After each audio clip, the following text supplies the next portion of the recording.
amongst the chief ministers of the various states are concerned, because they are the implementing agency. Very expeditiously it is being done. It was needed much discussion. Madam, every citizen, including a woman, is having the right to live with the dignity and honor which is guaranteed under Article 21 of the Constitution. Madam, sexual harassment, like even teasing of women, amounts to violation of rights guaranteed under Article 14 and 15 of the Constitution of India, which is called as an equality clause. For meaningful right within the ambit of Article 21 of the Constitution, every woman is entitled to elimination of obstacles and discrimination based on gender. For her development, women are entitled to enjoy economic, social, cultural and political rights without discrimination.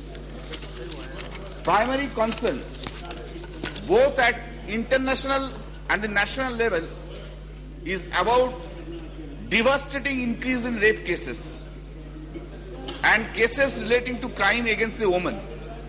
India is no exception to that. Madam, sexual violation is not only an unlawful invasion of the right of privacy and sanity of a woman, but a serious blow to the honor. It leaves a traumatic and humiliating impression for her conscience, offending her self-esteem and dignity. Rape is not only crime against the person of woman, it is a crime against the society, entire society itself. It leaves a scar on the most cherished possession of woman, that's her dignity, honor, reputation, and not the least her chastity. It destroys entire psychology of a woman and pushes her into deep emotional crisis. It's a crime against basic human right and also violates victims' just cherished rights. Madam, in that context today, in a very important day, this bill has come, most demanding bill which has come today, which really we support in a broad sense. But here we have certain points, we have given the amendments. That amendments have also similar to the amendments of the government amendments. Madam, experience says that these types of offences are sometimes seriously abused.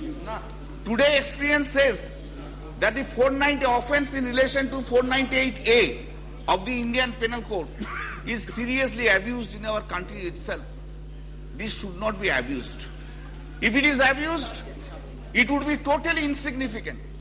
If it is not abused, if it is really properly, in proper cases it is exercised, it will really afford the dignity and the right of the women itself.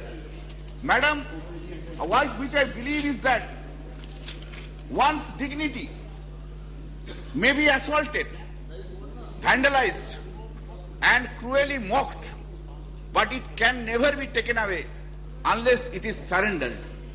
Therefore, the women, if they want to keep their dignity in the country itself, they must resist themselves from lodging unnecessary complaint. They should not abuse the power which has been given in the Act itself. Experience 498A is extremely bad, extremely bad. Madam, it's a very stringent Act has come in respect of the 376 concern and others that should be done. But point is that implementation is needed. From the House we can pass an Act, but implementation is rested with the implementing agency. We are having a sufficient law. Mulayamji was telling just now. Yes, we are having a sufficient law. But unfortunate part is this, implementation is not being done. The implementing agency should be very much cautioned, and respective states should come up with an appropriate law in service matters, that if the implementing agency doesn't implement the Act itself, they should proceed against the implementing officer itself. Madam, today it needs a wide circulation of these offences. Madam, you have seen that the various amendments have come 16 to 18 years. With consent, even with consent, below the 16 years age, as today's law stands, if amendment comes, it will be 18.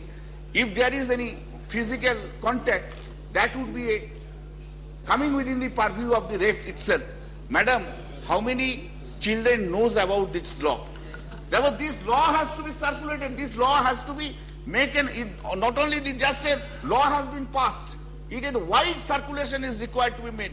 People has to be made educated in respect of this law itself, from the village to the top level, whether he is a uneducated, whether he is a educated, whoever it may be. This law has to be wide circulation is needed.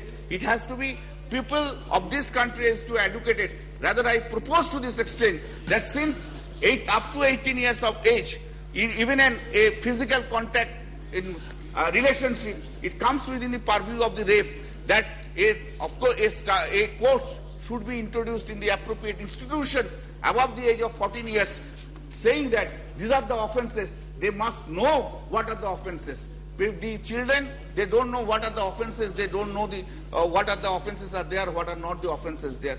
There cannot be any excuse for a rapist in this country. If a rapist is there, he should be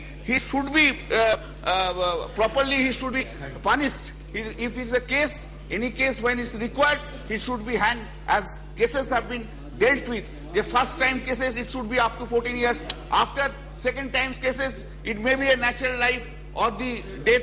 Or in gang rape cases, it should be, punishment should be either to the natural life or the death itself. I feel that's needed for this purpose, to protect the dignity of our country, to protect the children of our country. Madam, I don't know what the one of the speaker has said so far the daughter is concerned. We feel that our daughter is our Lakshmis in our houses. I feel proud that my wife has given birth to a daughter first. I feel proud for that.